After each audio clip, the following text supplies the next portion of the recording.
All right, this is our video on the Adventures of Huckleberry Finn book. This is Ryder and I.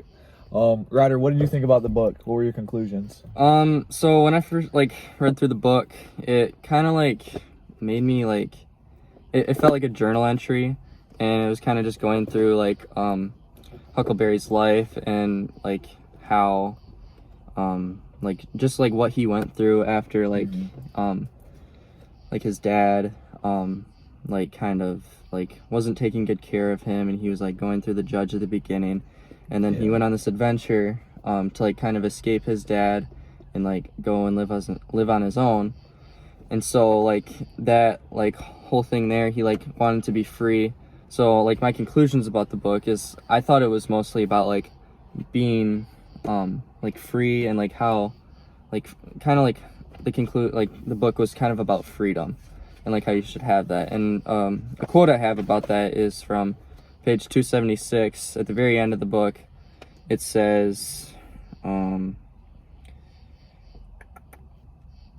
I reckon I got to light out for the territory ahead of the rest, because Aunt Sally, she's going to adopt me and civilize me, and I can't stand it. I've been there before. So that kind of just shows that Huck had been through the civilization under his dad, and he didn't like it, and he wanted to be his own person and be free. So being that, when he heard that Aunt Sally wanted to adopt him, he just felt like he should deserve his own freedom. And that was kind of my conclusion of what I thought the book was about. What about you? Yeah, I like that. I agree with you, but I feel like another part of it is Huckleberry Finn, he's a young kid, and he's trying to figure out his morals, because he didn't have the best family life growing up. He was living with his dad, which wasn't a great role model for him. And a good quote I found of him trying to figure out his morality, figure out what's right and wrong, is on page 205. I'll pull it up real quick.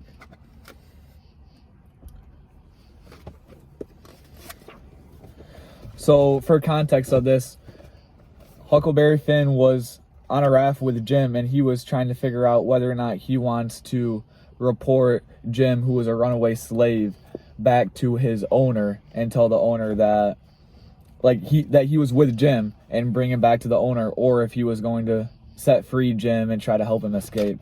So he sent a letter to her, and then eventually he's trying to figure out whether or not he wants to send it.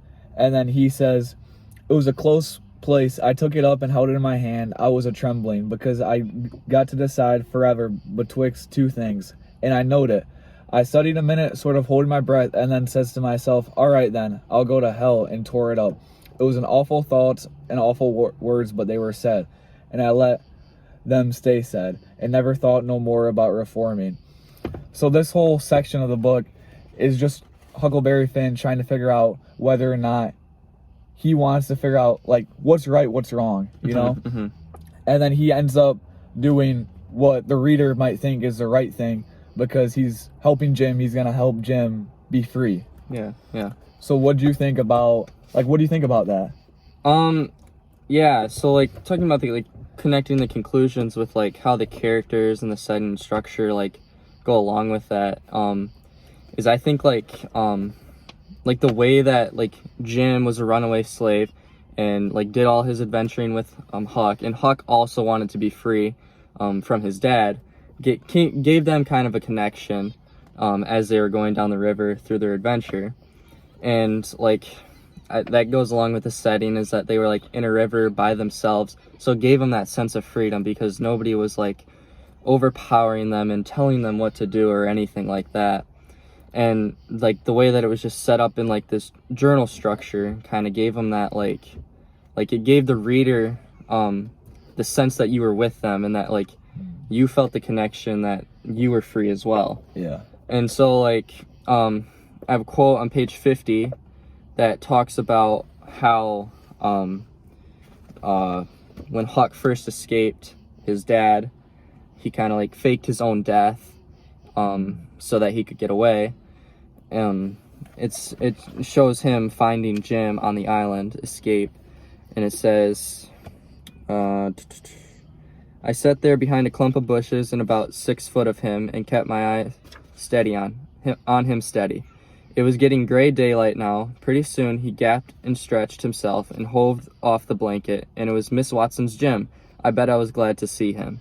I says, "Hello, Jim," and skipped out. So that kind of just shows like how when Huck first found Jim, it was kind of a familiar face to him because he had been around Miss Watson, and it kind of just gave him that relief that he wasn't alone. Even though he wanted to be free, he still had that sense of like wanting to be with someone. Yeah, and I think this is like greatly depicted because, you know, he's a young kid, and this is especially found on page 14, which is important to know if you're going to read the book, because the Adventures of Huckleberry Finn is essentially just a journal of a few weeks of what was going on in young Huck's life. So on page 14, this is Miss Watson telling Huck, "Don't put your feet up there, Huckleberry, and don't scrunch up like that. Huckleberry, set up straight." And pretty soon she would say, "Don't gap and stretch like that. Huckleberry, why don't you try to behave?" So this is almost Miss Watson trying to be a role model to Huckleberry. And then she's trying to tell him like what to do, what not to do, try to civilize him in a way. Yeah.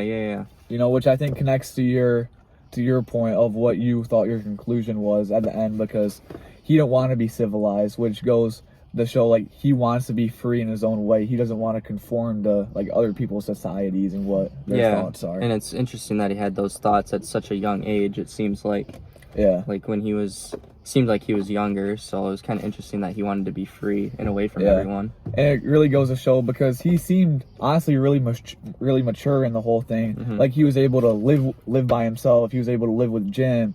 He was, I mean, it's not really good, but he was able to like manipulate people to try to help their cause. In a way.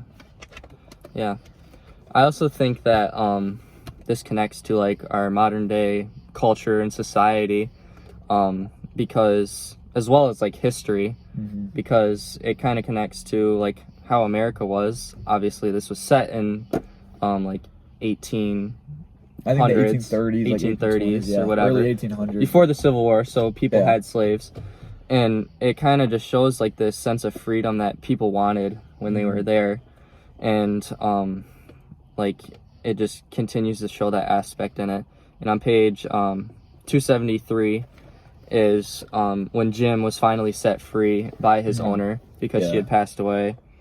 It says, "Old Miss Watson died 2 months ago, and she was ashamed she ever was going to sell him down the river, and said so. And she set him free in her will."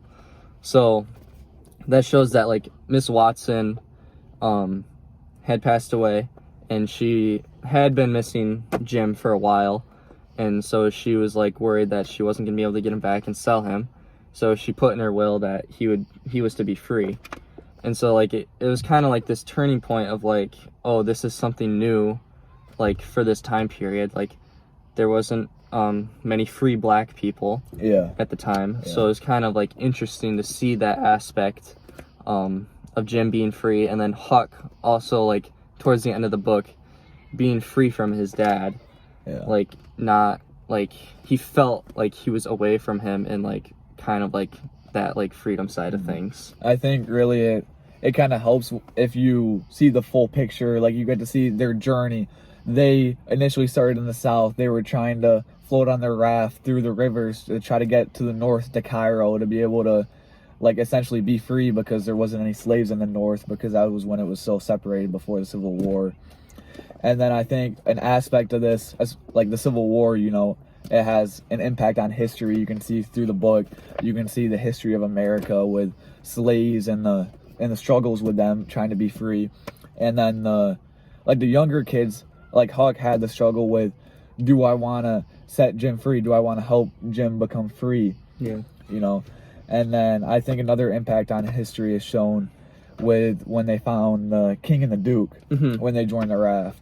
So the King and the Duke were another two runaway men that ended up joining their raft, their crew, and they went along to other towns and were doing plays and stuff. So on page 124, this is when they were introduced to them, and the king says,